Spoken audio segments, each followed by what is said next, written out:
Good evening. മാറ്റിനി ഫിലിമിനാർക്ക് എല്ലാവർക്കും സ്വാഗതം. ഇന്ന് ചൊവ്വാഴ്ച ദിവസം കഥയിലുമുണ്ടൊരു കാര്യം, സ്റ്റോറി തെറാപ്പിയുടെ ദിവസമാണ്. ഇന്ന് നമ്മളോട് കഥ പറയുന്നത് ജോഷി സാറാണ്. ജോഷി സാറ് ആലപ്പുഴ കാവല സ്വദേശിയാണ്. നല്ലൊരു വാഗ്മിയാണ്, നല്ലൊരു ട്രെയിനറാണ്. കഥകളൊക്കെ പറയുമ്പം വികാരം ഉൾക്കൊണ്ട് പറയാൻ നല്ല പ്രാപ്യമുള്ള വ്യക്തിയാണ്. അതുകൊണ്ട് ഇന്നത്തെ കഥ നമുക്ക് ജോഷി സാറിൽ നിന്ന് കേൾക്കാം. എല്ലാവരെയും പ്രോഗ്രാമിലേക്ക് ക്ഷണിക്കുന്നു. അതോടൊപ്പം ജോഷി സാറിനെയും. Joshi sir, you are welcome. Thank you very much. എല്ലാവർക്കും നമസ്കാരം. ഈ സായാഹ്നം ഏറെ അനുഗ്രഹപ്രദമാകട്ടെ. ചൊവ്വാഴ്ചകൾ നമ്മുടെ പ്ലാറ്റ്ഫോം കഥകളിലൂടെ പല കാര്യങ്ങൾ മനസ്സിലാക്കുന്നു. അപ്പൊ ഈ പ്ലാറ്റ്ഫോമിൽ ധാരാളം പേര് പല വിധത്തിലുള്ള കഥകൾ ഇവിടെ പറഞ്ഞുകൊണ്ടേയിരിക്കുകയാണ്. ഞാൻ തന്നെ നിരവധി കഥകൾ പറഞ്ഞു. പലവിധ സന്ദർഭങ്ങൾ ഉൾക്കൊള്ളുന്ന കഥകളാണ് ഓരോ ആഴ്ചയിലും ഓരോരുത്തരും പറഞ്ഞുകൊണ്ടിരിക്കുന്നത്. നല്ല പോസിറ്റീവ് വൈബ് ലഭിക്കുന്ന കഥകൾ, മനഃശാസ്ത്ര കഥകൾ,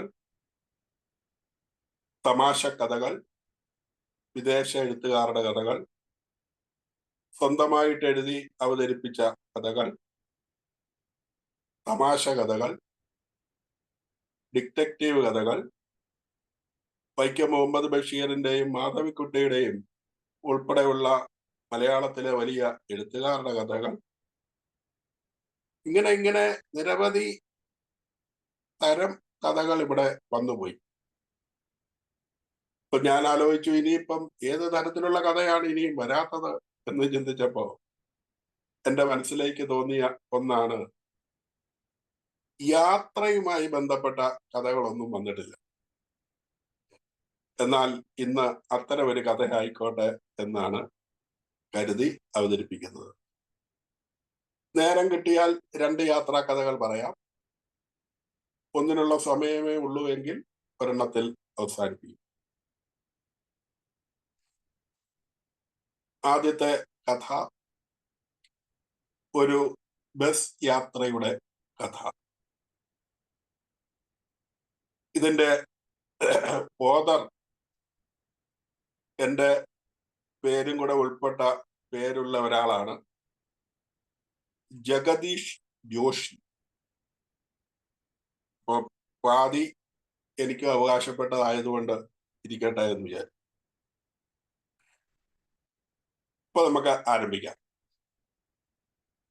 ഈ സംഭവം നടന്നത് എൻ്റെ കോളേജ് കാലഘട്ടത്തിലാണ്. 1972 മെയ് മാസത്തിൽ. ദൈർഘ്യമേറിയതും അനിവാര്യവുമായ ഒരു യാത്രയിൽ ഞാൻ ഒരു രാത്രി ബസ്സിൽ യാത്ര ചെയ്യുകയായിരുന്നു. ഒരു ഓർഡിനറി ബസ്സിൽ നിറയെ എല്ലാ സീറ്റുകളും നിറഞ്ഞിരുന്നു. ഇടനാഴിയിൽ ധാരാളം ആളുകൾ നിൽക്കുന്നുണ്ടായിരുന്നു. ചൂടുള്ളതും ഈർപ്പമുള്ളതുമായ കാലാവസ്ഥ അസ്വസ്ഥതയ്ക്ക് ഒരു അധിക കൂട്ടിച്ചേർക്കലായിരുന്നു. എനിക്ക് വിദ്യാർത്ഥി പാസ് ഉണ്ടായിരുന്നു. അതുകൊണ്ട് സീറ്റ് സംവരണത്തിന് അർഹതയില്ല. അതിനാൽ തിരക്കേറിയ ബസ്സിൽ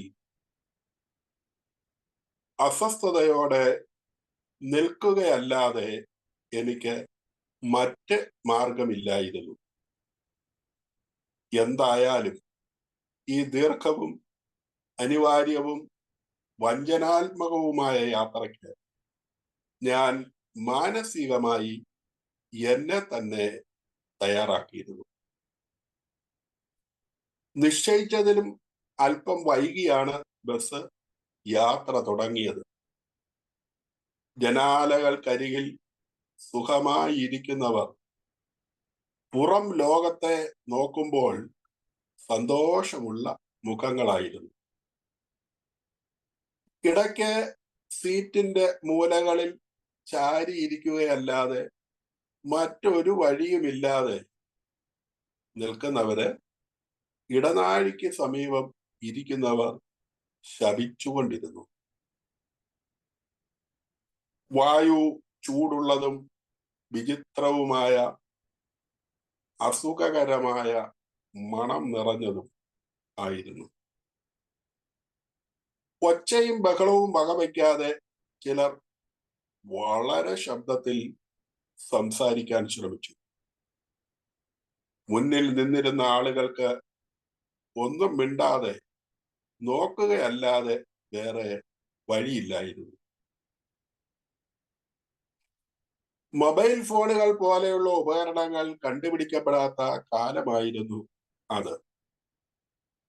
എന്നിരുന്നാലും ഈ ബസ്സിലെ ചില ഉത്സാഹികളായ യാത്രക്കാർ ചെറിയ ട്രാൻസിസ്റ്റർ റേഡിയോ കരുതിയിരുന്നു.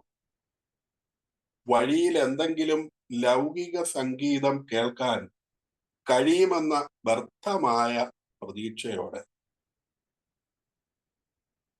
വളരെ നീണ്ട 2 മണിക്കൂറുകൾക്ക് ശേഷം എനിക്ക് തളർച്ചയും വിരസതയും പൂർണ്ണമായും അനുഭവപ്പെട്ടു.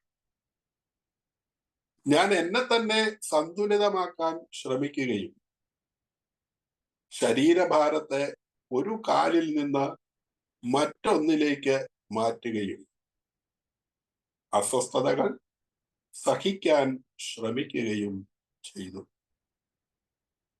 കൺസെഷൻ പാസിൽ യാത്ര ചെയ്യുന്ന വിദ്യാർത്ഥികൾക്ക് മറ്റ് യാത്രക്കാരെ പോലെ സീറ്റ് റിസർവ് ചെയ്യാൻ പാടില്ലെന്നാണ് ട്രാൻസ്പോർട്ട് ബസ് ഓഫീസിലെ ആളുകളെയും ഞാൻ ശപിച്ചു. ബസിന്റെ ബഹളത്തിലും കുലുങ്ങുന്ന താളത്തിലും മുങ്ങി മറ്റൊരു നീണ്ട മണിക്കൂർ കടന്നുപോയി. ശ്രദ്ധ ആവശ്യപ്പെടുന്ന മൃദുവായ കൈ എന്റെ കൈമുട്ടിൽ തട്ടുന്നത് എനിക്ക് പെട്ടെന്ന് തോന്നി. ഇടനാഴിയിൽ നിൽക്കുന്ന എന്റെ ശരീരം ഇരിക്കുന്നവന്റെ തോളിൽ തൊടുന്നത് അയാളെ അസ്വസ്ഥനാക്കുമെന്ന് ഞാൻ കരുതി. ഞാൻ തിരിഞ്ഞ് ചോദ്യഭാവത്തിൽ അവനെ നോക്കി. മുഖമുയർത്തി എന്നെ നോക്കി ഒരു ദയയുള്ള പുഞ്ചിരി അയാൾ പാസാക്കി. അദ്ദേഹം ഒരു മധ്യവയസ്കനായിരുന്നു. ഇരിക്കാൻ സീറ്റുണ്ടായിട്ടും ഒറ്റയ്ക്ക് യാത്ര ചെയ്ത് മുഷിഞ്ഞു പോകുന്ന ആളെ പോലെ തോന്നി അദ്ദേഹത്തെ കണ്ടിട്ട്. അദ്ദേഹം എഴുന്നേറ്റ് നിന്ന് എന്നോട് മന്ത്രിച്ചു. ഞാൻ കുറച്ച് മിനിറ്റ് അദ്ദേഹത്തിന്റെ സീറ്റിൽ ഇരുന്നു കൊള്ളൂ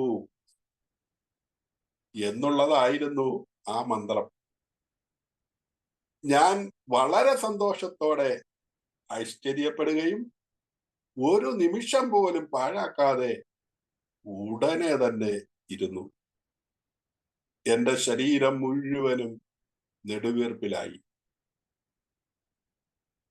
അപ്പോൾ ഈ വ്യക്തി സന്തോഷത്തോടെ എന്റെ സ്ഥാനത്ത് നിൽക്കുകയും വിനോദത്തിനായി ചുറ്റും നോക്കുകയും ചെയ്തു. മറ്റൊരു 20 മിനിറ്റ് കഴിഞ്ഞു. ഞാൻ അയാളുടെ കൈമുട്ടിൽ തട്ടി. ഞാൻ എഴുന്നേറ്റ് നിന്ന് സീറ്റിലിരിക്കാൻ ആംഗ്യം കാണിച്ചു. ഇത്തവണ മാജിക്ക് സംഭവിച്ചു. മറുവശത്ത് ജനാലക്കരിയിൽ ഇരിക്കുന്ന മറ്റൊരാൾ ഞങ്ങളെ നിരീക്ഷിക്കുന്നുണ്ടായിരുന്നു. അവൻ സ്വയമേവ എഴുന്നേറ്റ് നിന്നിരുന്ന മറ്റൊരു മനുഷ്യന് തന്റെ ഇരിപ്പിടം വാഗ്ദാനം ചെയ്തു. അപ്പോൾ ചെയിൻ റിയാക്ഷൻ തുടങ്ങിയിരുന്നു. പൊടുന്നനെ ഈ പങ്കുവയ്ക്കൽ ഗെയിം ചുറ്റിലും വ്യാപിക്കുകയും നിന്നിരുന്ന മിക്കവാറും എല്ലാ ആളുകൾക്കും ഭ്രമണം ചെയ്തുകൊണ്ട് കുറച്ചു മിനിറ്റ് ആശ്വാസം ലഭിക്കുകയും ചെയ്തു. സമാന ചിന്താഗതിക്കാരായ ചിലർ ഒരു സംഘം രൂപീകരിച്ച് ഇരിപ്പിടങ്ങൾ മാറുന്നതിനിടയിൽ പരസ്പരം സംസാരിച്ചു തുടങ്ങി. ബാക്കിയുള്ള യാത്രയിൽ അത് തുടർന്നു. ഈ നീണ്ട യാത്രയുടെ അവസാനത്തോടെ എല്ലാ ആളുകളും തമാശകൾ പങ്കിടുകയും ചിലർ ശരിക്കും പാടാൻ തുടങ്ങുകയും ചെയ്തു. കൂടുതൽ ആളുകൾ ഗാനമേളയിൽ പങ്കുചേർന്നു. ബാക്കിയുള്ള യാത്രകൾ തികച്ചും ആസ്വാദ്യകരമായി മാറിയെന്ന് പറയേണ്ടതില്ലല്ലോ. ഒടുവിൽ ബസ് അതിരാവിലെ ലക്ഷ്യസ്ഥാനത്തെത്തി. തിരക്കേറിയ അവസാന ബസ് സ്റ്റോപ്പിലെത്തിയ സംഘം വേഗത്തിൽ പിരിഞ്ഞു. വർഷങ്ങൾക്ക് ശേഷം എന്നോടൊപ്പം നിലനിൽക്കുന്ന ഈ അനുഭവം ഇപ്പോൾ ഓർക്കുമ്പോൾ നമ്മുടെ ജീവിതയാത്രയിൽ നമുക്കെല്ലാവർക്കും ഭാരം പങ്കിടാനും സഹയാത്രികരെ സഹായിക്കാനും കഴിയുമെന്ന് അറിയേണ്ടത് വളരെ പ്രധാനമാണെന്ന് ഞാൻ കരുതുന്നു. ഇതാണ് ആദ്യ കഥ. ഇവിടെ പൂർണ്ണമാകുന്നു. സാറേ, അടുത്ത കഥ പറയണമോ? പറഞ്ഞോളൂ. ഓക്കെ, എന്നിട്ട് രണ്ട് കഥ കൂടെ നമുക്ക് ഒന്നിച്ച് പറയാം. ചർച്ച ചെയ്യാം. ഓക്കെ.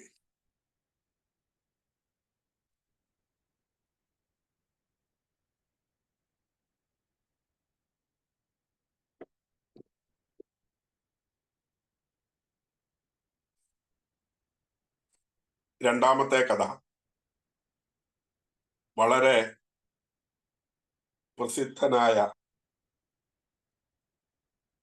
ഇ ഹരികുമാർ എന്ന് പറയുന്ന കഥയെഴുത്തുകാരന്റെ കഥയാണ്. ഇ ഹരികുമാറിനെ, അദ്ദേഹത്തിന്റെ കഥകൾ ഇതിനു മുമ്പ് നമ്മളിവിടെ പറയുകയും കേൾക്കുകയും ചെയ്തിട്ടുള്ളതാണ്. തുടങ്ങാം. ഞാൻ യാത്രയിൽ തൊട്ടടുത്ത ഇരിപ്പിടത്തിൽ ഒരു സ്ത്രീ ഇരിക്കുന്നത് ഇഷ്ടപ്പെട്ടിരുന്നില്ല. കാരണം സൗകര്യം പോലെ ഇരിക്കാനുള്ള സ്വാതന്ത്ര്യം പണയപ്പെടുത്തേണ്ടി വരും, പ്രത്യേകിച്ച് ദൂരയാത്രകളിൽ. പുരുഷനാണ് തൊട്ടടുത്തതെങ്കിൽ എങ്ങനെ വേണമെങ്കിലും ഇരിക്കാമല്ലോ. മറിച്ച് ആയാൽ അബദ്ധത്തിലെങ്ങാനും കൈമുട്ടുകയോ മറ്റോ ചെയ്താൽ നീണ്ടുവരുന്ന നോട്ടം അത്ര സുഖകരമായിരിക്കുകയില്ല. അതുകൊണ്ട് ബോംബെയിൽ നിന്ന് രാവിലെ പുറപ്പെട്ട ലക്ഷറി ബസ്സിൽ തൊട്ടടുത്ത് ഒരു സ്ത്രീയാണെന്ന് അറിഞ്ഞപ്പോൾ എനിക്ക് വിഷമമാവുകയാണ് ഉണ്ടായത്. ചെറുപ്പക്കാരി, 24-25 വയസ്സ് പ്രായം ഉണ്ടാകും. നല്ല നിറം, അധികം തടിയില്ല. സാരി പൊക്കിളിന് താഴെ ഉടുത്ത് ഇറക്കം കുറഞ്ഞ ബ്ലൗസുമായി അവൾ അരികിലെ ഇരിപ്പിടത്തിൽ ഇരിക്കുന്നു. ദൈവമേ, ഞാൻ പ്രാർത്ഥിച്ചു, എന്തിനാണ് എന്നെ ഇങ്ങനെ നീ പരീക്ഷിക്കുന്നത്? എന്റെ ബ്രീഫ് കേസ് മുകളിലുള്ള റാക്കിൽ വെച്ച് ഞാൻ അവിടെ സംശയിച്ചു നിന്നു. അപ്പോൾ അവൾ എന്നെ ഒരു നോട്ടം. ഞാൻ മനസ്സിൽ പറഞ്ഞു, ഞാൻ ഇരുന്നിട്ടേ ഇല്ലല്ലോ, പിന്നെ ധൈര്യം സംഭരിച്ചുകൊണ്ട് അല്പം ഉറക്കെ തന്നെ ഞാൻ പറഞ്ഞു, നിങ്ങൾ ഇരിക്കുന്നത് എന്റെ സീറ്റിലാണ്. അവൾ പെട്ടെന്ന് ഒന്ന് പതറി, ഒന്ന് എഴുന്നേൽക്കാൻ ശ്രമിച്ചിട്ട് വീണ്ടും അവിടെ തന്നെ ഇരിപ്പുറപ്പിച്ചു. എന്നിട്ട് അവൾ ചോദിച്ചു, എക്സ്ക്യൂസ് മീ, ഞാൻ സൈഡ് സീറ്റിൽ ഇരുന്നോട്ടെ? ആണൊരുത്തനാണ് ചോദിച്ചിരുന്നതെങ്കിൽ അതൊരു തട്ടിക്കളയേണ്ട ശരാശരി അഭ്യർത്ഥനയായേനെ. മറിച്ചൊരു 25-കാരി സുന്ദരി ചോദിക്കുമ്പോൾ അത് എന്നോടുള്ള ഒരാജ്ഞയായി മാറുന്നു.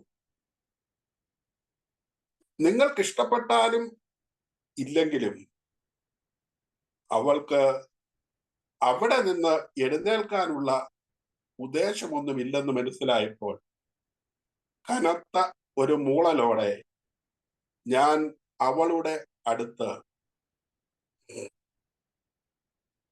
രണ്ടാമത്തെ സീറ്റിൽ ഒതുങ്ങി ഇരുന്നു. ഒരാഴ്ച മുമ്പ് ടിക്കറ്റ് ബുക്ക് ചെയ്തപ്പോൾ സൈഡ് സീറ്റ് കിട്ടാനായി ബുക്കിംഗ് ക്ലാർക്കുമായി ഉരസലുണ്ടായത് ഞാൻ ഓർത്തു. അതെന്റെ ലാഭം. ബസ് പുറപ്പെട്ടു. അതുവരെ പുറത്തേക്ക് നോക്കി നിൽക്കുകയാണെന്ന ഭാവത്തിൽ എന്റെ അടുത്ത നീക്കവും പ്രതീക്ഷിച്ചുകൊണ്ടിരുന്ന അവൾ തിരിഞ്ഞ് എന്നെ നോക്കി ഒരു പുഞ്ചിരി. അതിന്റെ പിന്നാലെ ഒരു ചോദ്യവും, എങ്ങോട്ടാണ്? മനസ്സുള്ളിടത്തേക്കെന്ന് മനസ്സിൽ പറഞ്ഞു. സൈഡ് സീറ്റ് നഷ്ടം. എനിക്ക് ഇനിയും അത് ഉൾക്കൊള്ളാൻ കഴിഞ്ഞിട്ടില്ല. എന്റെ ചെവി കുറച്ച് പദമാണെന്ന് അവൾക്ക് തോന്നിയിട്ടുണ്ടാവണം.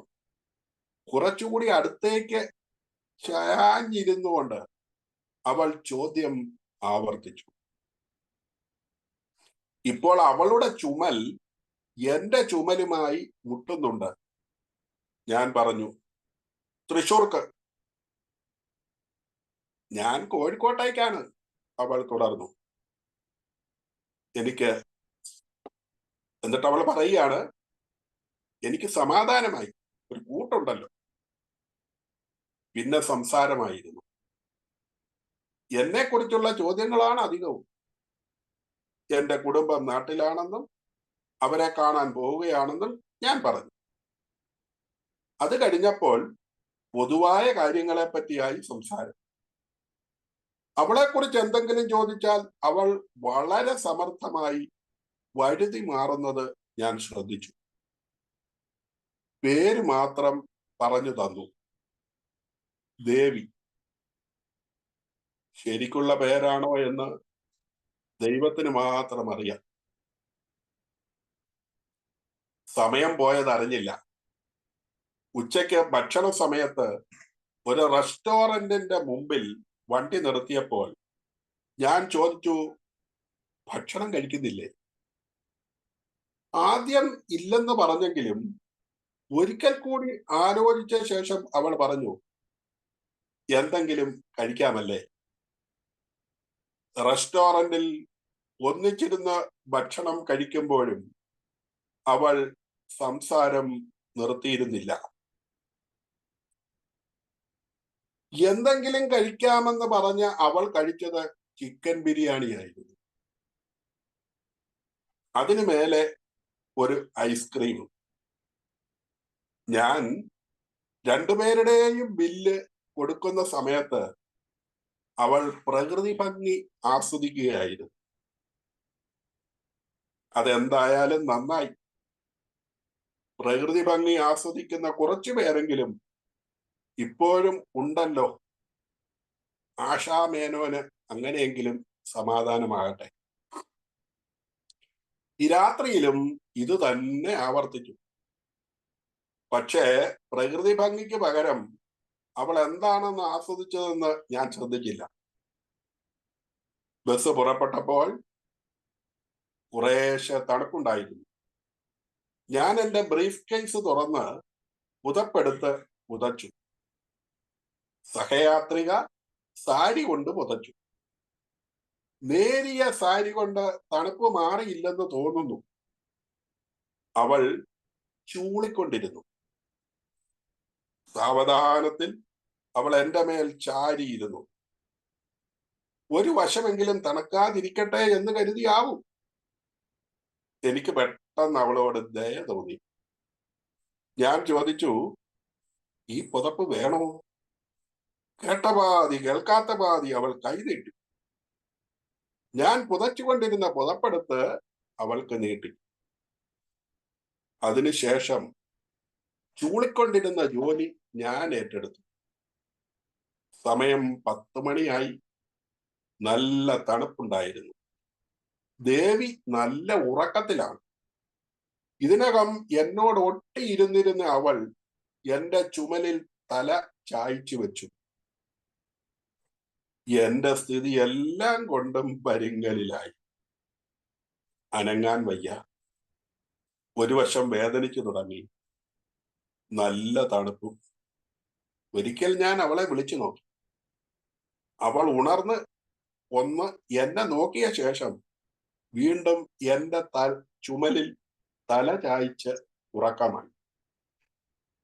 എന്റെ കൈ വേദനിച്ചു തുടങ്ങിയപ്പോൾ ഞാൻ അത് വലിച്ചെടുത്തു. അതോടെ അവളുടെ മുഖം എന്റെ മാറിലായി. സുന്ദരമായ ഉറക്കം. എന്റെ വലിച്ചെടുത്ത കൈ എവിടെ വെക്കണമെന്ന് 1 മിനിറ്റ് ആലോചിച്ച ശേഷം ഞാൻ അത് അവളുടെ ചുമലിലൂടെ ഇട്ടു. പിന്നെ ഉണർന്നത് രാവിലെയാണ്. അവൾ അപ്പോഴും ഉറങ്ങുകയായിരുന്നു. മംഗലാപുരത്ത് ബസ് നിർത്തിയിടത്ത് നിന്ന് റെയിൽവേ സ്റ്റേഷനിലേക്ക് ഓട്ടോയിൽ പോകാനുള്ള ദൂരമുണ്ട്. ഞാൻ പറഞ്ഞു, നമുക്കൊരു ഓട്ടോയിൽ പോകാം. അവൾ ഒന്നും പറഞ്ഞില്ല. പറയാതിരുന്നതിന്റെ കാരണം 1 മിനിറ്റിനുള്ളിൽ തന്നെ മനസ്സിലായി. ബസ് നിന്ന ഉടനെ പുതപ്പെടുത്ത് എന്റെ മേലിട്ട് ഹാൻഡ് ബാഗും തോളിലിട്ട് അവൾ പുറത്തേക്ക് ഇറങ്ങി. തിരിഞ്ഞു നോക്കാതെ, യാത്ര പറയാതെ, നന്ദി എന്ന വാക്ക് പോലും ഉച്ചരിക്കാതെ. ഞാൻ പുറത്തു നോക്കിയപ്പോൾ അവൾ ധൃതി പിടിച്ച് നടന്നിരുന്നത് അവൾക്ക് വേണ്ടി ചിരിച്ചുകൊണ്ട് കാത്തിരുന്ന ഒരു ചെറുപ്പക്കാരന്റെ അടുത്തേക്കാണ്. അവൾ സംസാരിച്ചുകൊണ്ട് നടന്നു നീങ്ങി. എനിക്ക് അങ്ങനെ തന്നെ വേണം, ഞാൻ ദൈവത്തോട് പറഞ്ഞു. ട്രെയിൻ പുറപ്പെടാൻ ഇനിയും സമയമുണ്ട്. ഞാൻ റെയിൽവേ ക്യാൻറ്റീനിൽ പോയി ദോശയും കാപ്പിയും കഴിച്ച് ടിക്കറ്റ് എടുത്ത് ഒഴിഞ്ഞു കിടക്കുന്ന കമ്പാർട്ട്മെന്റ് നോക്കി ഇങ്ങനെ നടന്നു. ഒരു കമ്പാർട്ട്മെന്റിൽ കയറി സൈഡ് സീറ്റിൽ ഇരുന്നു. രാത്രി ഉറക്കം കുറഞ്ഞതിനാൽ ഉറക്കം വന്നിരുന്നു. ഞാൻ പ്ലാറ്റ്ഫോറത്തിലേക്ക് നോക്കിക്കൊണ്ടിരുന്നു. അതുകൊണ്ട് അടുത്ത ആരൊക്കെയാണ് വന്നിരിക്കുന്നതെന്ന് ഞാൻ നോക്കിയില്ല. പെട്ടെന്ന് പരിചയമുള്ള ഒരു ശബ്ദം കേട്ടു. Excuse me. ഞാൻ തിരിഞ്ഞു നോക്കി. അതെ, അവൾ തന്നെ, ദേവി. അവൾ മധുരമായി ചിരിച്ചുകൊണ്ട് ചോദിച്ചു, ഞാൻ ആ സൈഡ് സീറ്റിൽ ഇരുന്നോട്ടെ? ഒന്നും പറയാതെ മുകളിലെ ബർത്തിൽ കയറ്റി വെച്ച ബ്രീഫ് കേസ് എടുത്തുകൊണ്ട് ഞാൻ എഴുന്നേറ്റ് കമ്പാർട്ട്മെന്റിന് പുറത്തേക്ക് ഇറങ്ങി. കഥ രണ്ടാമത്തതും ഇവിടെ അവസാനിക്കുന്നു. 2 കഥകൾക്ക് 2 തരം സ്വഭാവമുണ്ട്. യാത്രയിലേതാണെങ്കിലും ഇതിൻ്റെ അകത്ത് ഒരുപാട് കാര്യങ്ങൾ സ്വയം കണ്ടെത്താം. കുറെ മനഃശാസ്ത്രമുണ്ട്, കുറെ സാമൂഹിക ശാസ്ത്രമുണ്ട്, കുറെ പ്രായോഗിക ശാസ്ത്രമുണ്ട്. അതൊക്കെ എല്ലാവരുടെയും ചിന്തയ്ക്കും കൂടുതൽ ചർച്ചയ്ക്കുമായിട്ട് ഞാൻ വിടുകയാണ്. തൽക്കാലം നിർത്തട്ടെ. എല്ലാവരുടെയും അഭിപ്രായങ്ങൾ ക്ഷണിക്കുന്നു. Thank you. Thank you sir. വളരെ മനോഹരമായ 2 കഥകൾ. ഒത്തിരിയും ചിന്തിക്കാനും ചിന്തിപ്പിക്കാനും ഒക്കെ ഉള്ള കഥകളാണെന്ന് വിചാരിക്കാം. നമുക്ക് മോഹൻദാസ് സാറിനെ ക്ഷണിക്കാം ആദ്യം. മോഹൻദാസ് സാർ ഇങ്ങോട്ട്.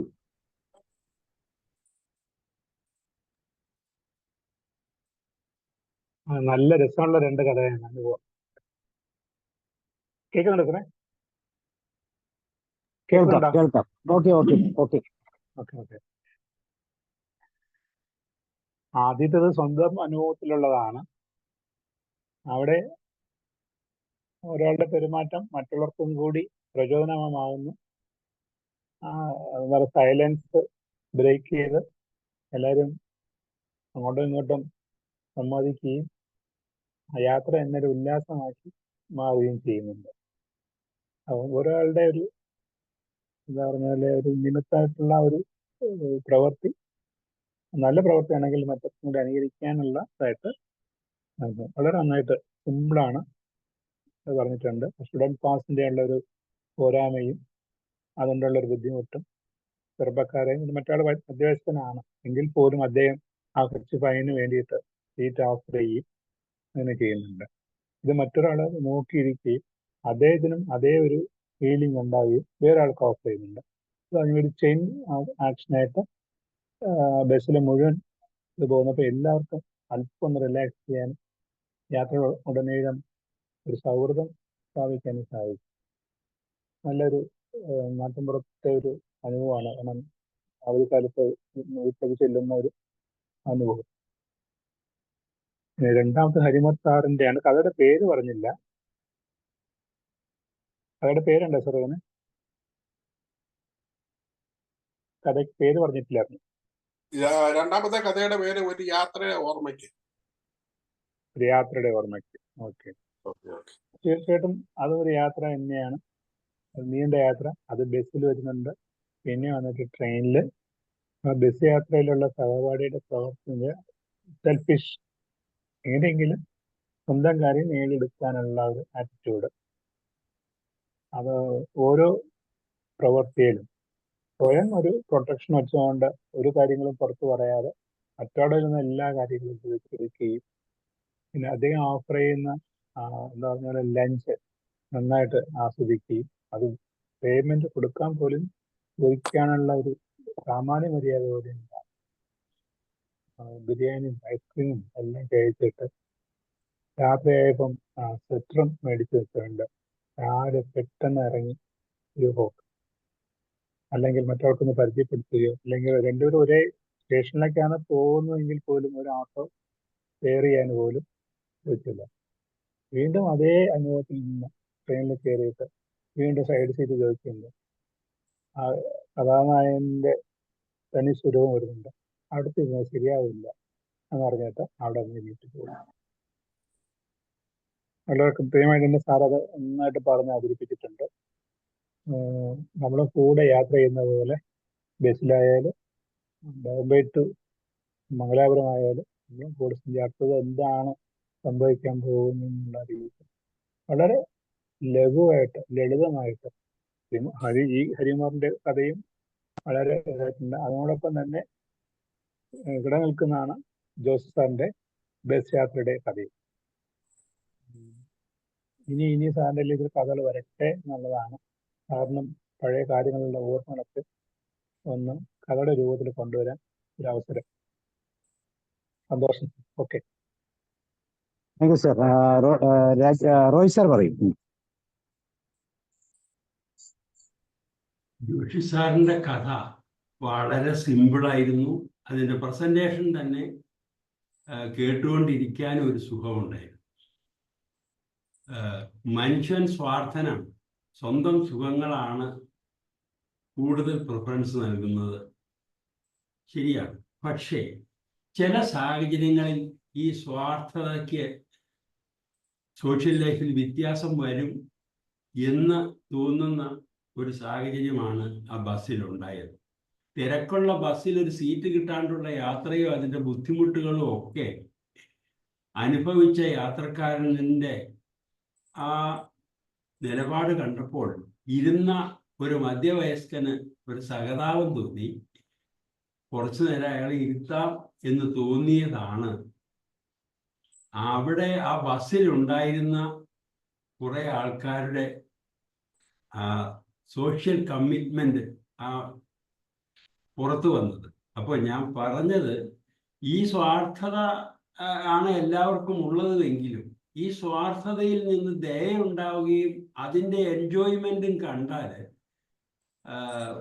കുറെ മിക്കവാറും എല്ലാവർക്കും തന്നെ അതുപോലൊരു എൻജോയ്മെന്റ് ഉണ്ടാകാനുള്ള ആഗ്രഹമുണ്ടാകും. അതുകൊണ്ടാണ് ഇത് കണ്ട പലരും സീറ്റുകൾ കൊടുത്തത്.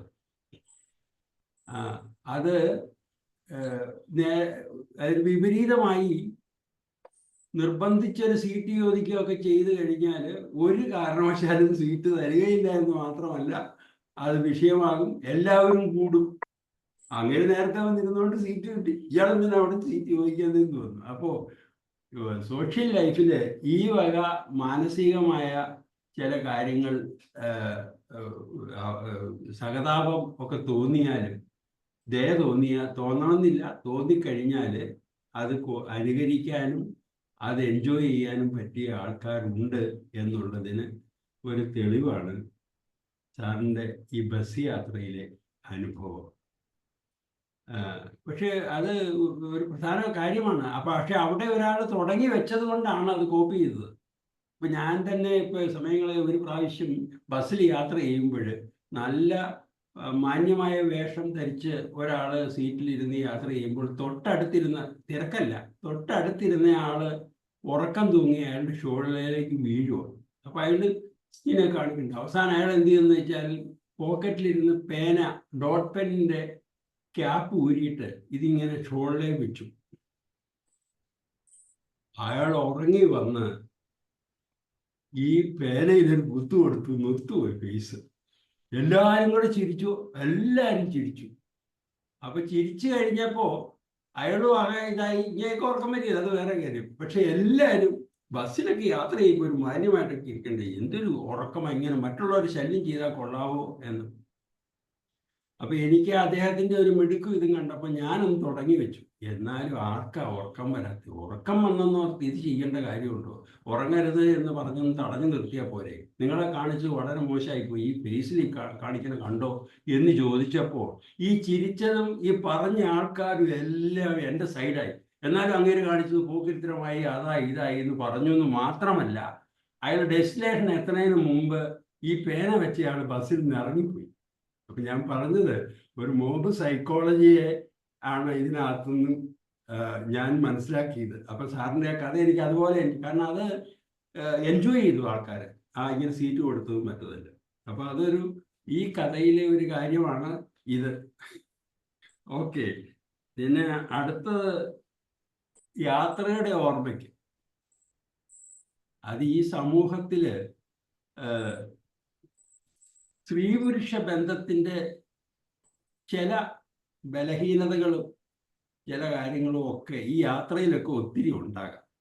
അപ്പോൾ സുന്ദരിയായ ചെറുപ്പക്കാരിയായ ഒരു സ്ത്രീയുടെ സാമീപ്യം ഒരു പുരുഷനെ സംബന്ധിച്ച് അതൊരു ഒരു സന്തോഷം തോന്നുന്ന ഭാഗമായിട്ട് വന്നു എന്ന് മാത്രമല്ല, അവളോടൊപ്പമുള്ള യാത്രയും എല്ലാം ഒരു അല്പം സന്തോഷം തോന്നി എന്നുള്ളത് ഒരു പ്രധാന കാര്യമാണ്. എന്നാൽ അദ്ദേഹം തന്നെ തിരിച്ചറിഞ്ഞു, അദ്ദേഹം ആ സ്ത്രീ ഒരു കാര്യവും റിവീൽ ചെയ്യുന്നില്ല, നമ്മളിൽ നിന്നെല്ലാം ചോർത്തുവാണെന്ന് പറഞ്ഞപ്പോൾ കുറച്ചൊരു ഇത് വരേണ്ടതാണ്, പക്ഷെ വന്നത്. രണ്ട്, ഈ ചെലവിൽ തന്നെ അദ്ദേഹം അവർ കാര്യങ്ങളെല്ലാം നടത്താൻ തുടങ്ങി എന്ന് പറയുന്നത് ആ സ്ത്രീ പുരുഷ ബന്ധം ഐ മീൻ സ്ത്രീയും പുരുഷനുമാണ് എന്നുള്ളത് കൊണ്ടും ഇഷ്ടപ്പെട്ട വ്യക്തികളായിട്ട് ഒരാൾക്ക് തോന്നിയത് കൊണ്ടുമാണ് അത്. അല്ലെങ്കിൽ അങ്ങനെ തോന്നിയല്ല. അത് തന്നെയല്ല, ഒരു പ്രായമുള്ള സ്ത്രീ ആണെങ്കിൽ വേറെ ഇതല്ല തോന്നുന്നത്, ദയ, സിമ്പതി, ആദ്യം കണ്ടതുപോലെയുള്ള ഭാഗമായിരിക്കും തോന്നുന്നത്. ഏതായാലും ഇതും യാത്രയിൽ സംഭവിക്കുന്ന കാര്യങ്ങളാണ്, സംഭവിക്കാവുന്നതും സംഭവിക്കുന്നതുമായ കാര്യങ്ങളാണ്. ഈ രണ്ട് കഥകളും വളരെ ഭംഗിയായി കേൾക്കാൻ വളരെ ഇമ്പവും ചിന്തിക്കാനും സ്വന്തം അനുഭവങ്ങളിലൂടെ പോകാനും സഹായിച്ച ജോഷി സാറിൻ്റെ പ്രസന്റേഷന് വളരെയധികം അഭിനന്ദനങ്ങൾ. Thank you sir. സാറിൻ്റെ കഥകൾ കേൾക്കാൻ ഇനിയും കാത്തിരിക്കും. കാരണം ജോഷി സാർ ആ കഥ പറയുന്നതെന്ന് അറിഞ്ഞാൽ ഈ ഒരു അനുഭൂതി നമ്മളിൽ ഉണ്ടാകും. Thank you sir. Thank you. Thank you Raju sir.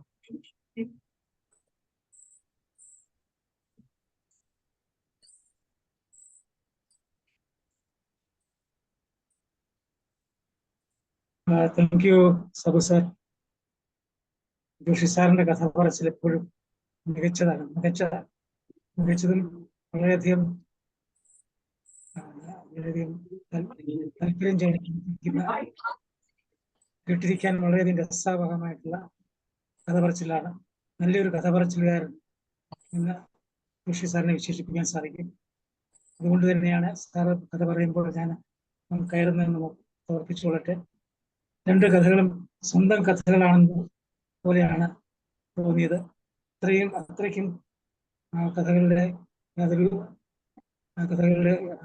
വൈകാരിക അംശം ഉണ്ടായിരുന്നു. പറഞ്ഞ രീതി, വോയിസ് മോഡുലേഷൻ ഒക്കെ വളരെ നാച്ചുറൽ ആയിട്ടുള്ള വോയിസ് മോഡുലേഷൻ ആണ്. സാറിന് മാത്രമേ അങ്ങനെ പറയാൻ സാധിക്കുള്ളൂ എന്ന് ഞാൻ ചിന്തിക്കുന്നു. പിന്നീട് ആദ്യത്തെ കഥ എനിക്ക് 50 വർഷം മുമ്പ് നടന്ന കഥയായതുകൊണ്ട് ഇപ്പം കൾച്ചറൽ ഡിഫറൻസ് അവിടെ കാണാൻ സാധിക്കും. ഇപ്പോഴാണെങ്കിൽ ഈ പറയുന്നതായ കുട്ടികളായിരിക്കും ഈ സീറ്റുകളൊക്കെ ഓക്യുപ്പൈ ചെയ്തിട്ട് പ്രായമുള്ള ആൾ വന്നാൽ മൈൻഡ് ചെയ്ത് പോലും. അതായത് മുതിർന്ന പുരുഷന്മാരുള്ള ആ പോലും അവിടെ പോലും ഈ പറയുന്ന 10-15-16 വയസ്സുള്ള കുട്ടികളാണ് ഇരിക്കുന്നത്. അവരെ ഞാൻ കണ്ടക്ടറോട് പലപ്പോഴും പറഞ്ഞിട്ടുണ്ട്. കാരണം അവരിക്കും എനിക്ക് നിൽക്കാൻ ബുദ്ധിമുട്ടുണ്ടായിട്ട് ഞാൻ പറഞ്ഞു, വീട്ടിലെ മുതിർന്ന പൗരന്മാരുടെ എവിടെ ഇരിക്കുന്ന കുട്ടികളാണ്. അപ്പൊ കണ്ടക്ടർ പറഞ്ഞു, അതങ്ങനെയൊക്കെ ആക്കാൻ നിങ്ങൾ ഒന്ന് പറഞ്ഞു നോക്കാറുണ്ട്. ഇങ്ങനെ ചിലപ്പോഴൊക്കെ ഞാൻ പറഞ്ഞു നോക്കിയിട്ടുണ്ട്, ചിലപ്പോഴെന്നിട്ട് മാറിയിട്ടുണ്ട്. ഞാൻ പറയുന്നത് ഇന്നത്തെ കുട്ടികളുടെ സംസ്കാരം തമ്മിലുള്ള വ്യത്യാസം. അന്ന് പ്രായമുള്ള വിദ്യാഭ്യാസകനായ വ്യക്തി പോലും കുട്ടിയുടെ ബുദ്ധിമുട്ട് കണ്ട് 2 മണിക്കൂർ ബുദ്ധിമുട്ടെന്ന് കണ്ടിട്ട് എഴുന്നേറ്റ് കൊടുക്കാനുള്ള സോമനിസ്റ്റം ഉണ്ടായിരുന്നു. ഇന്ന് തിരിച്ച് കുട്ടികൾ പോലും ചെയ്യാത്തൊരു കാര്യമാണ്. കൾച്ചറൽ ഡിഫറൻസ് ആണ്. 50 വർഷത്തെ പറയുന്ന സാംസ്കാരികമായിട്ടുള്ള അല്ലെങ്കിൽ ഈ സാമൂഹികപരമായിട്ടുള്ള മാറ്റങ്ങളാണ്. പിന്നെ കൺസെഷനുള്ള കുട്ടികൾക്ക് സീറ്റ് കൊടുക്കരുതെന്നുള്ള നിയമമൊന്നുമില്ല. അങ്ങനെ ഒരു തോന്നൽ, അങ്ങനെ ഒരു ചിന്ത കണ്ടക്ടർമാർക്കുണ്ട് എന്നുള്ളത്. അങ്ങനെ ഒരു നിയമമൊന്നുമില്ല. തീർച്ചയായിട്ടും ആ പറയുന്നതായിട്ടുള്ള അങ്ങനെ ഒരു ധാരണ ഉണ്ടാവും എന്നേ ഉള്ളൂ. പിന്നീട് കഥയുടെ വിശദാംശങ്ങളിൽ കിടക്കുന്നില്ല. രണ്ടാമത്തെ കഥ വളരെയധികം നമ്മളെ ഈ സാർ പറഞ്ഞതുപോലെ സ്ത്രീ പുരുഷ ബന്ധത്തിന്റെ അതിലാകുമ്പോൾ കുറച്ചുകൂടി താല്പര്യം ജനിപ്പിക്കുന്ന ഒന്നാണ്. ആ സ്ത്രീ ഇങ്ങനെ സാറിനെ അല്ലെങ്കിൽ ആ കഥാപാത്രത്തെ പുരുഷത്തെ എങ്ങനെ മുതലെടുക്കുന്നതായിട്ട് നമുക്ക് കാണാൻ സാധിക്കുന്നുണ്ട്. അതായത് പലപ്പോഴും ചില സ്ത്രീകളിൽ ഉള്ളതായ കാര്യമാണ്. അങ്ങനെയുള്ള സ്ത്രീകളെ നമ്മൾ പക്ഷേ അവരുടെ സ്വഭാവശുദ്ധിയെ പോലും സംശയിക്കുന്നതാണ്. കാരണം മാന്യകളായ സ്ത്രീകൾ അങ്ങനെ ചെയ്യാറില്ല. സ്വഭാവശുദ്ധിയെ പോലും സംശയിക്കുന്ന. അതുകൊണ്ട് തീർച്ചയായിട്ടും ആ കഥ വളരെ വ്യത്യസ്തമായിരുന്നു. കേൾക്കാൻ വളരെയധികം രസകരമായിരുന്നു. നന്നായിട്ട് സാറ് പറഞ്ഞു എന്നുള്ളതാണ് അതിന്റെ പ്രത്യേകത. രണ്ട് കഥ വളരെയധികം താല്പര്യം ജനിപ്പിക്കുന്ന, വളരെയധികം രസാവഹമായി ഏറ്റവും യഥാർത്ഥമായിട്ട് അവതരിപ്പിച്ച 2 കഥകളായിരുന്നു. യാത്രയുടെ കഥകളാണ്. ഇതിനു മുമ്പും യാത്രയുടെ കഥകൾ ഉണ്ടായിട്ടുണ്ട്. അത് വിദേശ യാത്രകളെ കുറിച്ചൊക്കെ ആയിരുന്നു. ജപ്പാനിലേക്കും ബാലിയിലേക്കും ഒക്കെ ചെയ്ത യാത്രകളെ കുറിച്ചൊക്കെ ഇവിടെ പോയിട്ടുണ്ട്. എന്നാൽ ഈ നമ്മുടെ ലോക്കൽ യാത്രയിൽ ഇത്രയും രസകരമായൊരു ഒളിപ്പിച്ചു വെച്ച് അവതരിപ്പിച്ചത് പ്രത്യേകമായിട്ട് സാറിന് പ്രത്യേകമായി നന്ദി പറഞ്ഞുകൊണ്ട് അവസാനിപ്പിക്കുന്നു. Thank you very much.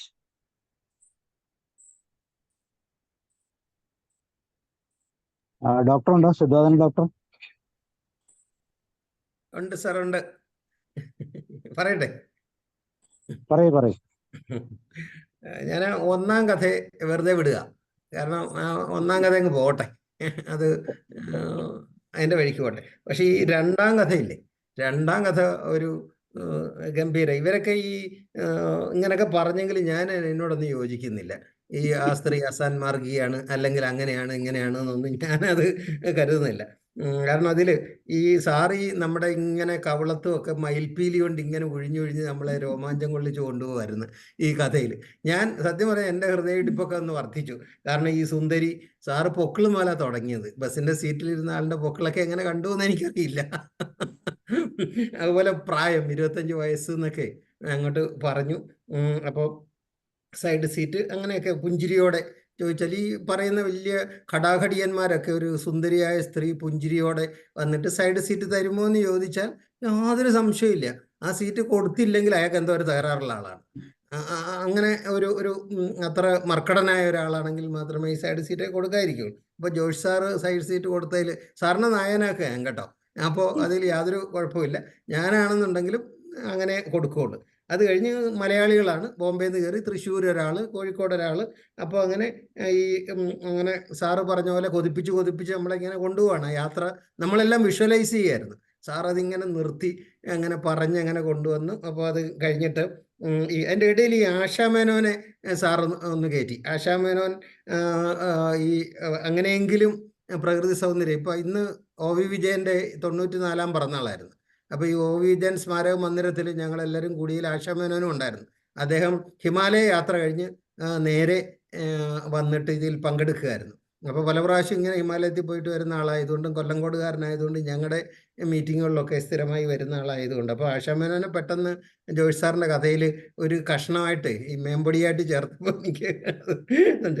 പിന്നെ ഈ കഥയിൽ ഈ പുരുഷ കാപട്യങ്ങളെ പറ്റിയിട്ട് ഈ വലിയ പ്യൂരിറ്റൻസ് ആയിട്ടൊക്കെ അഭിനയിക്കുന്നവരുണ്ട്. അപ്പോൾ സുന്ദരി തോളിൽ ഉരുമി ഇരുന്നപ്പോഴത്തേക്ക് വലിയ അസ്വസ്ഥത, പിന്നെ വലിയ അസ്വസ്ഥതയാണത്. അതും കഴിഞ്ഞതിന് ശേഷം ഈ പിന്നെ അനങ്ങാൻ വയ്യ, ചുമല് വേദനിച്ചു എന്നൊക്കെ. എൻ്റെ ചുമലൊന്ന് വേദനിപ്പിച്ച് തരണേന്നും പറഞ്ഞൊക്കെ ബസ്സിലൊക്കെ ധാരാളം പേര് പെരുമാറുന്നതൊക്കെ നമ്മൾ കാണാറുള്ളതാണ്. അതും കഴിഞ്ഞ് ഈ സുന്ദരമായ ഉറക്കം, അത് പുതപ്പ്. ഞാൻ വിചാരിച്ച പുതപ്പിന് ഉള്ളിലേക്ക് അതിൻ്റെ തലപ്പെടുത്ത് ഇങ്ങോട്ട് കയറുമെന്നാണ് വിചാരിച്ചത്. പക്ഷേ ഇയാൾ ഈ വലിയ കഴിവൊന്നും ഇല്ലാത്ത ഈ സഹയാത്രികൻ ഈ പുതപ്പ് എടുത്തങ്ങ് കൊടുത്തു. അതിന് വരെ എൻ്റെ ഒരു തലപ്പ് അങ്ങോട്ട് നീട്ടിയിട്ട് ആയിരുന്നെങ്കിൽ കുറെ കൂടെ കഥ രസകരമാകുമെന്ന് എനിക്ക് തോന്നുന്നു. എൻ്റെ ആഗ്രഹങ്ങളാണ് പറഞ്ഞു കേട്ടോ, സാറിൻ്റെ അല്ല.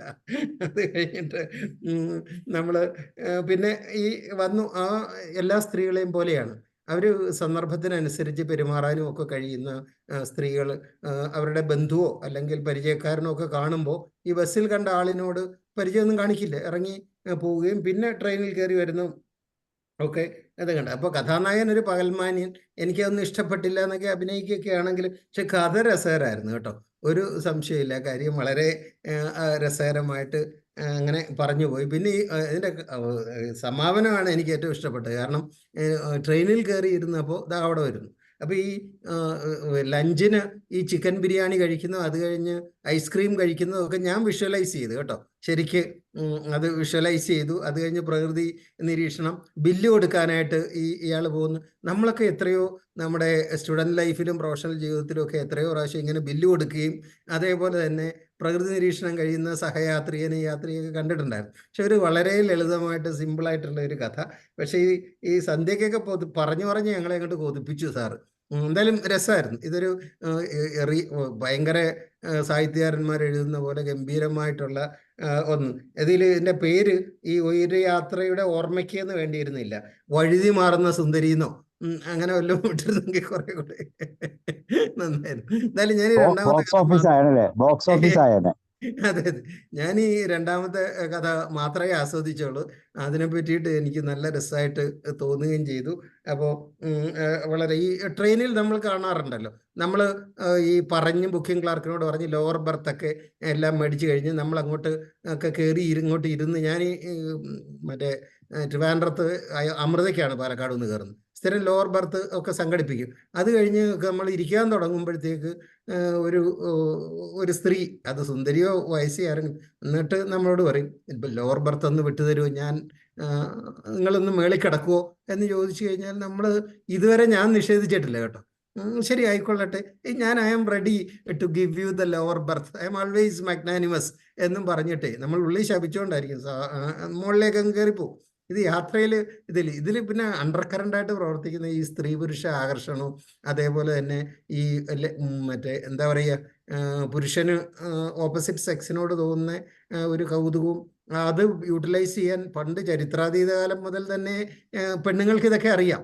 അതുകൊണ്ട് നമുക്ക് ഈ പെണ്ണൊരുമ്പെട്ടാൽ ബ്രഹ്മനും തടക്കാൻ പറ്റില്ല, യാതൊരു സംശയമില്ല. സഹയാത്രികനല്ല, ആർക്കും അത് തടുക്കാൻ പറ്റാത്ത രീതിയിൽ. എന്തായാലും ഞാനത് ആസ്വദിച്ചു കേട്ടോ. വളരെ രസകരമായിട്ടുള്ള ഒരു ജീവിത യാത്രാനുഭവം. Thank you Josh sir. Sir George sir പറയും. Thank you sir, thank U.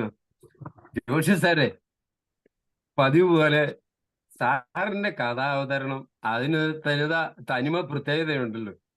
ഇന്നത്തേതും 2 കഥകളും ഗംഭീരമായിരുന്നു. 2 കഥയിലും സമാനത ഒത്തിരിയുണ്ട്.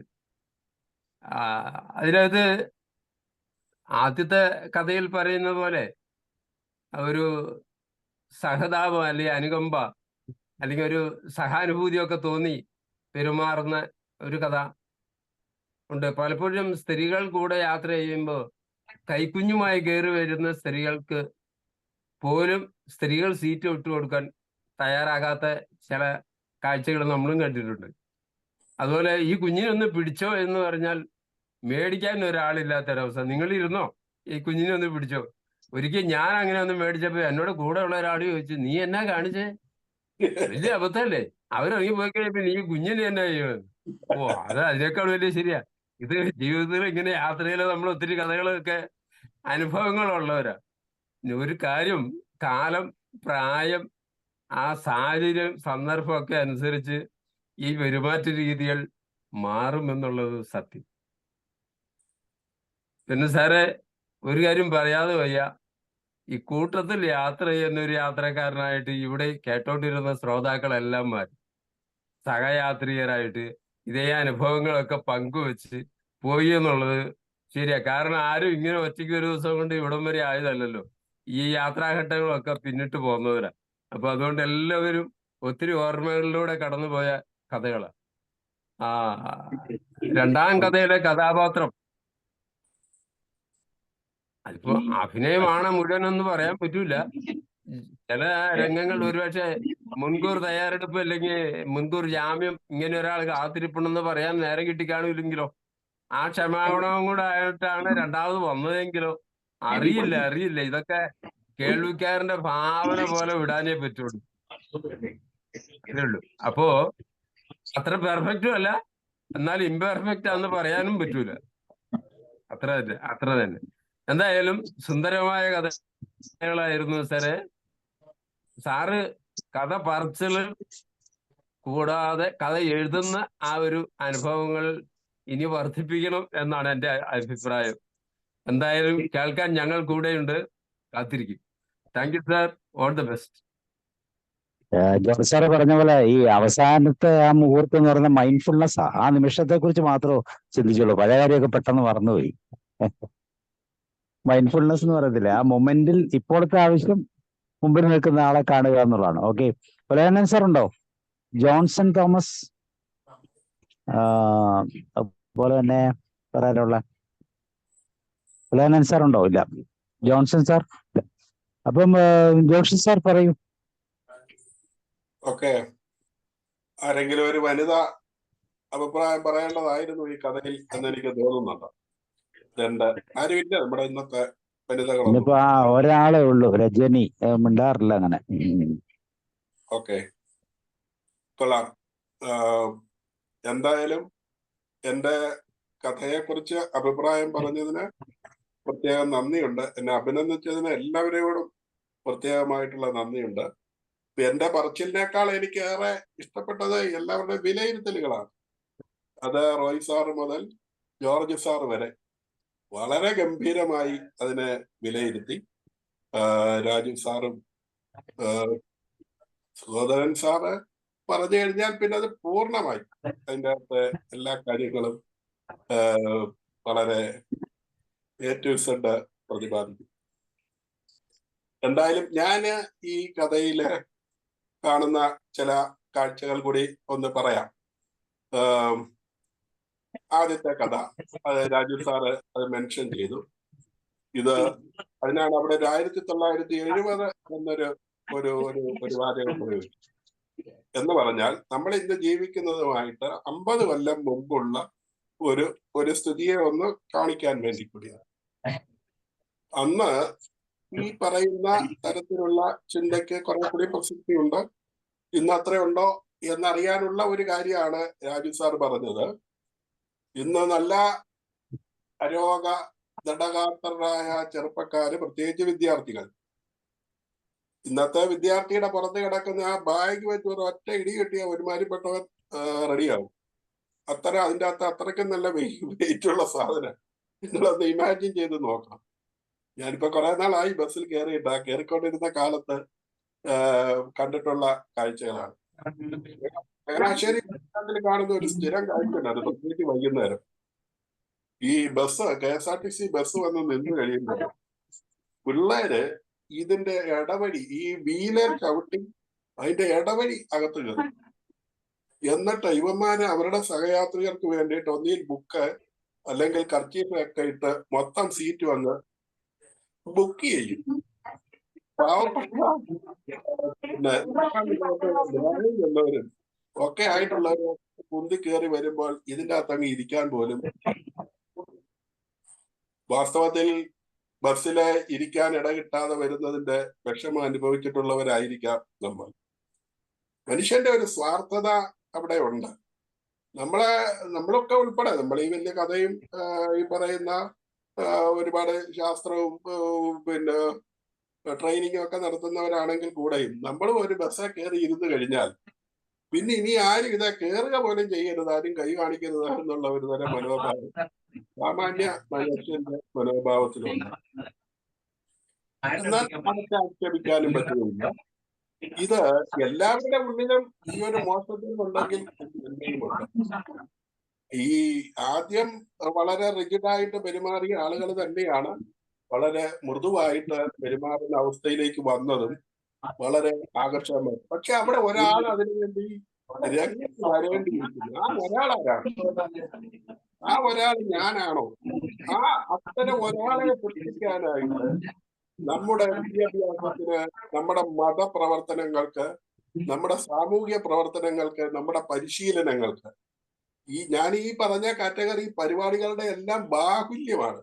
പക്ഷെ ഒരാളെയെങ്കിലും മനുഷ്യനാക്കാനായിട്ട്, ഈ വളരെ ചെറിയ സ്പാൻ ജീവിക്കുന്ന കാലഘട്ടത്തിലേക്കുള്ള ഒരു മനുഷ്യനാക്കാൻ നമുക്ക് സാധിക്കുന്നുണ്ടോ എന്നുള്ള ഒരു ചോദ്യമാണ് ഈ 1970 എന്ന് അവിടെ മെൻഷൻ ചെയ്യുമ്പോൾ ഞാനതിൽ കാണുന്നത്. എന്നാൽ അവസാന ഭാഗത്തേക്ക് വരുമ്പോൾ ഇത് എല്ലാവരും അതിന് സന്നദ്ധമായി മാറുന്നു. അതായത് ശിലാഹൃദയനെ പോലും മാംസള ഹൃദയമുള്ളതാക്കി മാറ്റാൻ പറ്റുന്നതാണ് ഒരു വ്യക്തിയുടെ പ്രവർത്തനം. വാസ്തവത്തിൽ പ്രധാനപ്പെട്ട ഒരു പോയിന്റ് അതിൻ്റെ അകത്ത് എഴുന്നു നിൽക്കുന്നത് അത് തന്നെയാണ്. തീർച്ചയായിട്ടും അതെല്ലാവരും മനസ്സിലാക്കി പിന്നെ അതിനെ വളരെ കാര്യമായിട്ട് പറഞ്ഞു. രണ്ടാമത്തെ കഥയിലേക്ക് വരുമ്പോൾ ഒരുപാട് കാര്യങ്ങൾ, ആദ്യത്തെ കഥയിൽ ഈ ഒരു സാരോപദേശം നന്നായിട്ടുണ്ടെങ്കിൽ രണ്ടാമത്തെ കഥയിലേക്ക് വരുമ്പോൾ അവിടെ ജോൺ സാർ ആദ്യത്തെ കഥയ്ക്ക് ചില ഉപകാരമായ ചില കാര്യങ്ങളൊക്കെ പറഞ്ഞു. സ്ത്രീകൾ പലപ്പോഴും കയറി വരുമ്പോൾ സ്ത്രീകൾ പോലും അത് മൈൻഡ് ചെയ്യാറില്ല എന്ന് പറയുന്നത്, കുട്ടികളുമായിട്ട് വരുന്നവരൊക്കെ ദുരിതം അനുഭവിക്കുന്നത്, ഗർഭിണികളായ സ്ത്രീകൾ വളരെ ഈ വിഷമിച്ച് നിൽക്കുമ്പോൾ സ്ത്രീകൾ പോലും എന്നൊക്കെ പറയുന്ന ഭാഗങ്ങളൊക്കെ നിങ്ങൾ മനസ്സിലേക്ക് ഓർക്കുന്നുണ്ടാവും. തീർച്ചയായിട്ടും അതെല്ലാം നമ്മുടെ ചിന്തയിലേക്ക് വരട്ടെ. രണ്ടാമത്തെ കഥയിലേക്ക് വരുമ്പോൾ നമ്മൾ കാണുന്നത്, ഇതിൻ്റെ അകത്ത് എനിക്കൊരു ചെറിയ സംശയം കൂടെ ഉദിച്ചിരുന്നു. ആരെങ്കിലും അത് പറയും എന്നാണ് വിചാരിച്ചത്. പ്രത്യേകിച്ച് ഡോക്ടർ അത് ശ്രദ്ധിക്കുക, ആശാ മേനോനെ വരെ അതിൻ്റെ അകത്ത് ശ്രദ്ധിച്ച ഒരു ചെറിയൊരു ക്ലിപ്പിലേ അത് പറഞ്ഞുള്ളൂ. പക്ഷെ മറ്റൊരു കാര്യം, അത് എന്നിലും അത് കഥാകാരൻ ഒരു ദുരൂഹത സൃഷ്ടിച്ച് അവിടെ നിർത്തിയിരിക്കുകയാണ്.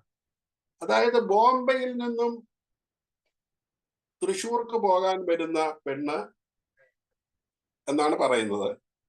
അവള് മംഗലാപുരത്ത് ഇറങ്ങുന്നു. മംഗലാപുരത്ത് ഇറങ്ങിയിട്ട് ഇയാളോട് യാത്ര പോലും പറയാതെ ഒരു ചെറുപ്പക്കാരൻ്റെ അടുത്തേക്ക് ഓടുന്നു. വീണ്ടും റെയിൽവേ സ്റ്റേഷനിൽ ഇവള് ഈ ആളോടൊപ്പം തന്നെ വരുന്നു. എന്തിനാണ് ഇവൾ കോഴിക്കോട് നിന്ന് ബോംബെക്ക് പോയത്, അല്ലെങ്കിൽ ബോംബെയിൽ നിന്ന് കോഴിക്കോടിന് വന്നത്? ഇടയ്ക്കത്തെ ആ മീഡിയേറ്റർ ആരാ? ഇത് നമ്മൾക്ക് പല ചിന്തകൾക്ക് വഴിമരുന്നിടുന്നതാണ്. ഇന്ന്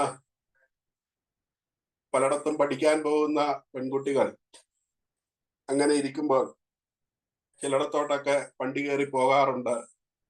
അവര് ഞായറാഴ്ച അല്ലെങ്കിൽ വെള്ളിയാഴ്ച ശനിയാഴ്ച പോയിട്ട് തിങ്കളാഴ്ച വീണ്ടും ക്ലാസ്സിൽ വരുന്നു എന്നൊക്കെ പറയുന്ന ഒരു ഒരു ഒരു ഒരു വാദഗതി അല്ലെങ്കിൽ അത്തരത്തിലുള്ള ചില കാര്യങ്ങളൊക്കെ ഇവിടെ ആളുകൾ പറഞ്ഞു ഞാൻ കേട്ടിട്ടുണ്ട്. എനിക്കതിനെ കുറിച്ച് കൃത്യമായ ധാരണയില്ല. ഇങ്ങനെയൊക്കെയുള്ള ചിന്തകൾ എന്റെ മനസ്സിലൂടെ അപ്പൊ കടന്നുപോയി. ഇവളുടെ വീട് ഏതായാലും മംഗലാപുരത്താണെങ്കിൽ പിന്നെ ഇത്രയും നേരം കൊണ്ട് ഇവിടെ തിരിച്ചു വരാൻ സാധ്യതയില്ല. അപ്പൊ ഇങ്ങനെയൊക്കെ ഉള്ള ചില ചിന്തകൾ അതെല്ലാം അനുവാചകർക്ക് വിടുകയാണ്, കേൾവിക്കാർക്ക് വിട്ടിരിക്കുകയാണ്. ഓക്കെ, നമ്മുടെ നാട്ടിൽ ഈ ജെൻഡർ പരമായ വിവേചനം പാടില്ല എന്നൊക്കെ വളരെ വാചാലമായി സംസാരിക്കുന്ന ആളുകളുണ്ട്. സ്ത്രീയും പുരുഷനും സമന്മാരാണ്. ആണോ? ഇതൊക്കെ നമ്മളൊന്ന് ചിന്തിക്കേണ്ടതുണ്ട്. 2-3 ഇൻസിഡന്റുകൾ നമ്മുടെ മനസ്സിലേക്ക് ഞാൻ ഈ കഥയുമായി ബന്ധപ്പെട്ട് ഓർക്കുകയാണ്. ഒന്ന്, കഴിഞ്ഞ ഉമ്മൻചാണ്ടിയുടെ ഭരണകാലത്ത്, അതിനുശേഷം ഈ പിണറായി വിജയന്റെ ഭരണകാലത്ത് ഓരോ സ്ത്രീകൾ ഇവിടെ ഈ ഭരണാധിപന്മാരെ വട്ടം കറക്കിയത് നമ്മൾ കാണുന്നുണ്ട്. പെണ്ണൊരുമ്പെട്ടാൽ എന്നൊക്കെയുള്ള ഇത് കേട്ടിട്ടുണ്ട്. ഈ കുട്ടനാട്ടുകാരിയായ എൻ്റെ നാടിനടുത്തുള്ള ഒരു ജലറാണി എന്ന് പറയുന്ന ഒരു പെൺകുട്ടി, കുട്ടിയൊന്നുമല്ല, ചില പ്രായമുണ്ട്, കോഴിക്കോടുള്ള ഒരു ടെക്സ്റ്റൈൽ വ്യാപാരിയിൽ നിന്ന് 1 കോടിയിലധികം രൂപ അവൾ തട്ടിയെടുത്തു എന്നാണ് പറയുന്നത്. അവളൊരു പ്രത്യേക ജലറാണി തന്നെയാണ്. അവളുടെ സാമീപ്യം അനുഭവിച്ചു കഴിഞ്ഞാൽ, അവളുടെ കുഴഞ്ഞാട്ടവും കാര്യങ്ങളും അനുഭവിച്ചു കഴിഞ്ഞാൽ കോടി കയ്യിലുള്ളവൻ കൂടി കൊടുത്തു പോകും. ആ രീതിയിലാണ് നിൽക്കുന്നത്. എന്നിട്ടത് തട്ടിപ്പാണ്, വെട്ടിപ്പാണ് എന്നൊക്കെയാണ് നമ്മൾ ഇപ്പോൾ പറഞ്ഞുകൊണ്ടിരിക്കുന്നത്. അപ്പോൾ അങ്ങനെ ഒരു കാര്യം, അതായത് സ്ത്രീകൾക്ക് ഇവിടെ പലതും സാധിക്കും. അവര് ദുർബലരാണ്, അബലകളാണ്, ചപലകളാണ് എന്നൊക്കെ പറയുമ്പോൾ ചില ആളുകൾ വളരെ വിരുദ്ധകളാണ്, വളരെ പ്രബലരാണ്. വലിയ വലിയ ആളുകളെ പോലും അവരുടെ വിരൽ തുമ്പിലിട്ട് അമ്മാനമിടാൻ സാധിക്കും. ഏറ്റവും അവസാനത്തെ ഉണ്ടായ ഒരു സംഭവം കൂടെ നിങ്ങളുടെ ശ്രദ്ധയിൽ ഞാൻ പെടുത്തുകയാണ്. ഈ കഴിഞ്ഞ ആഴ്ചയുടെ മുമ്പിലത്തെ ആഴ്ചയാണല്ലോ, ദിവ്യ എസ് അയ്യർ എന്ന് പറയുന്ന മുൻ ജില്ലാ കളക്ടർ, മുൻ MLA ഭാര്യ, ഇപ്പോൾ വിഴിഞ്ഞം പോർട്ടിന്റെ സെക്രട്ടറി ആയിട്ട് വർക്ക് ചെയ്യുന്ന IAS സുന്ദരി, അവരുടെ മുൻ സെക്രട്ടറി ആയിട്ട് വർക്ക് ചെയ്യുമ്പോൾ K. രാധാകൃഷ്ണന്റെ സെക്രട്ടറി ആയിരുന്നു. K. രാധാകൃഷ്ണൻ വിജയിച്ച് MP ആയി കഴിഞ്ഞപ്പോൾ അവര് സകുടുംബം, ഭർത്താവും അവരുടെ അപ്പനും അമ്മയെല്ലാം ഉൾപ്പെടെ ചെന്നാണ് K. രാധാകൃഷ്ണനെ ആശ്ലേഷിക്കുന്ന ഒരു പടം മാധ്യമങ്ങളിൽ വന്നു. ഞാൻ ഉൾപ്പെടുന്ന എൻ്റെ ഒരു ഗ്രൂപ്പിലെ ചില സ്ത്രീകൾക്കൊക്കെ വല്ലാതെ അതങ്ങ് ഇഷ്ടപ്പെട്ടു. ഇത് കണ്ടോ, ഇങ്ങനെ വേണം. അപ്പൊ അവർക്കുമൊക്കെ ഒരുപക്ഷെ അല്ലെങ്കിൽ ആഗ്രഹം കാണും, പല സ്ത്രീകൾക്ക് ഇതുപോലെ. പിന്നെ അവരുടെ ഉള്ളിലുള്ള ആഗ്രഹങ്ങൾ ഇവിടെ പ്രകടിപ്പിക്കാൻ പറ്റുന്നില്ല. ഏതായാലും ദിവ്യ എസ് അയ്യരെങ്കിലും അത് ചെയ്തല്ലോ ഞങ്ങളെ പ്രതികരിച്ച്, അതുകൊണ്ട് അവർക്കതെല്ലാം സന്തോഷം. അതിട്ട എൻ്റെ ഗ്രൂപ്പിൽ ഞാനൊരു അടിക്കുറിപ്പ് എഴുതി. ഇത് തിരിച്ച് K. രാധാകൃഷ്ണൻ ദിവ്യനെയാണ് കെട്ടിപ്പിടിച്ചിരുന്നതെങ്കിൽ ആലത്തൂർ ഇപ്പൊ വീണ്ടും ഉപതെരഞ്ഞെടുപ്പ് വേണ്ടി വന്നത്.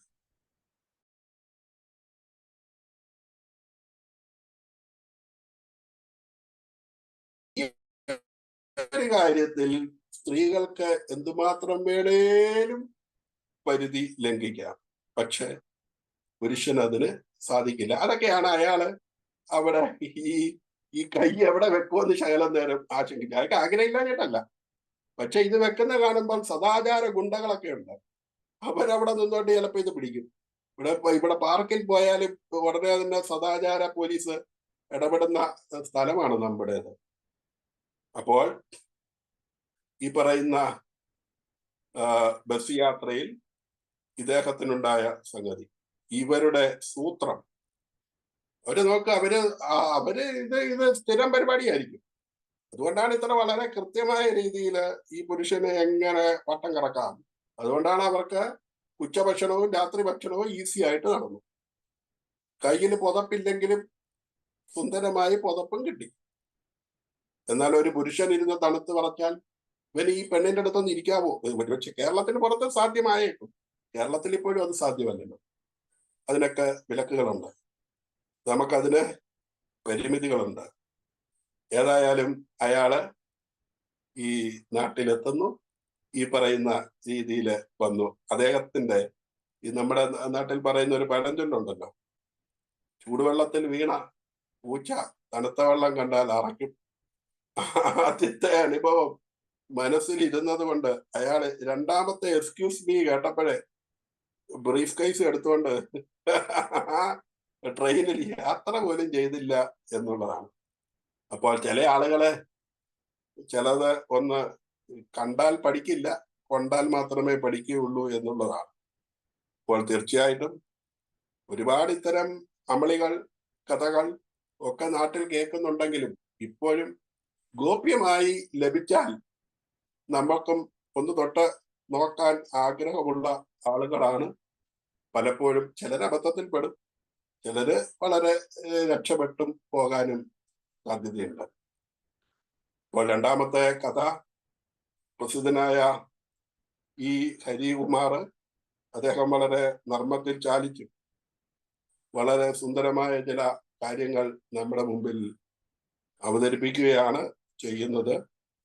എല്ലാവർക്കും എൻ്റെ ഈ കഥയിൽ അഭിപ്രായം പറഞ്ഞതിന്, എന്നെ പുകഴ്ത്തിയതിന് ഒക്കെ ഞാൻ പ്രത്യേകം നന്ദി പറയുന്നു. എല്ലാവരും ഈ കഥ പറയാൻ, ഇത്തരം കഥകൾ പറയാൻ രംഗത്ത് വരണം എന്നുള്ളൊരു അഭ്യർത്ഥന എനിക്ക് പറയാനുള്ളത്. ഞാൻ ഇതിനു മുമ്പ് എനിക്ക് മുന്നറിവൊന്നുമില്ല, ഞാൻ വലിയ കഥ പറഞ്ഞിരുകാരനും അല്ലായിരുന്നു. ഇങ്ങനെ വന്ന് പറഞ്ഞു തുടങ്ങിയതാണ്. നിങ്ങൾക്കും സാധിക്കും പറഞ്ഞു തുടങ്ങുക എന്ന് മാത്രമേ പറയാനുള്ളൂ.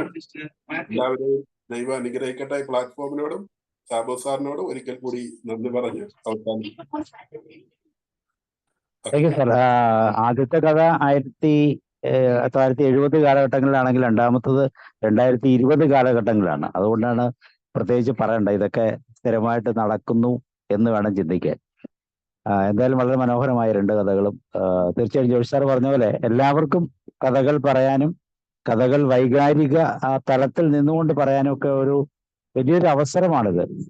കാരണം പറയുന്നവരും കേൾക്കുന്നവരും എല്ലാം നമ്മൾ തന്നെയാണ്. ഞായറാഴ്ചകളിൽ നമ്മൾ നടത്തുന്ന പാട്ടുസദ്യ പോലെ. അപ്പൊ എല്ലാവർക്കും അതിനുള്ള അവസരമുണ്ട്. ആർക്ക് വേണമെങ്കിലും കഥകൾ റെഡിയാകുമ്പോൾ എന്നെ വിളിക്കാം. അടുത്ത ആഴ്ച നമ്മുടെ കഥ പറയുന്നത് ഉലഹനൻ സാറാണ്. സാറ് ഒരു കഥ റെഡിയാക്കി വെച്ചിട്ടുണ്ടെന്ന് എന്നോട് പറഞ്ഞിരുന്നു. ഇനി കഥ പറയാത്ത റോയ് സാറൊക്കെ പറയണം കേട്ടോ. അതുപോലെ തന്നെ രാജു ഫിലിപ്പ് സാറ്, ശുദ്ധോധന ഡോക്ടർ ഭയങ്കര കമന്റ് ഒക്കെ പറയുമെങ്കിലും കഥ പറയത്തില്ല. തിരിച്ച് ഞങ്ങൾക്കും ഒരു അഭിപ്രായം പറയാനൊരു അവസരം തരണം. ഓക്കെ. ജോൺസൺ തോമസ് എന്തെങ്കിലും പറയുന്നുണ്ടോ? അതുപോലെ വി പി ജോർജ് സാറും കേട്ടോ കഥ റെഡിയാക്കണേ. ജോൺസൺ പറയും. അല്ല, ഇതെന്റെ ആദ്യത്തെ സെഷനാണ്. യാദൃശ്യം എനിക്ക് കിട്ടിയ ഒരു ലിങ്കാണ് ഞാൻ ഇതിലേക്ക് ഷെയർ ചെയ്തത്. അപ്പം എല്ലാ ചൊവ്വാഴ്ചയും നമ്മൾ കഥ പറയും കേട്ടോ. എല്ലാ ചൊവ്വാഴ്ചയും കഥ പറയും. എല്ലാ സൺഡേയും പാട്ടുണ്ട്. എല്ലാ ദിവസവും ഓരോരോ പ്രോഗ്രാംസ് ആണ്. പ്രോഗ്രാംസ് കാണാറുണ്ടല്ലോ അല്ലേ? ഞാൻ ഇന്നാണ് ആദ്യമായിട്ട് ഇതിന്റെ ഒന്ന് നോക്കിയത്. Okay okay. ആ പ്രോഗ്രാമിന്റെ പോസ്റ്റർ കിട്ടുവാണെങ്കിൽ അതിന്റെ തന്നെ നമ്പർ ഉണ്ട്. സാർ ഒന്ന് തരുവാണെങ്കിൽ ഞാൻ പേഴ്സണലായിട്ട് ആഡ് ചെയ്തോളാം കേട്ടോ. ഓക്കെ. സാർ എവിടെയാ സ്ഥലം? എവിടെയാ സ്ഥലം? Ernakulam. Okay okay okay. Thank you.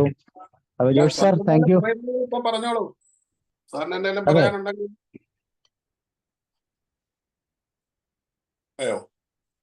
ഇല്ല. ഓക്കെ. ഇല്ല സാർ. അപ്പോൾ Josh sir thank you very much. നാളെ നമുക്ക് മൈൻഡ്ഫുൾനെസിന്റെ ഡേ ആണ്. ആന്റണി പുതുപ്പറക്കൽ സാറിൽ നിന്ന് നമുക്ക് മൈൻഡ്ഫുൾനെസിന്റെ മറ്റൊരു പുതിയ പാഠം നമുക്ക് കേൾക്കാം. അപ്പൊ ഇന്ന് നമുക്ക് തൽക്കാലം വിട പറയാം. Good night. Thank you. Thank you, sir. Good night. Thank you. Good night.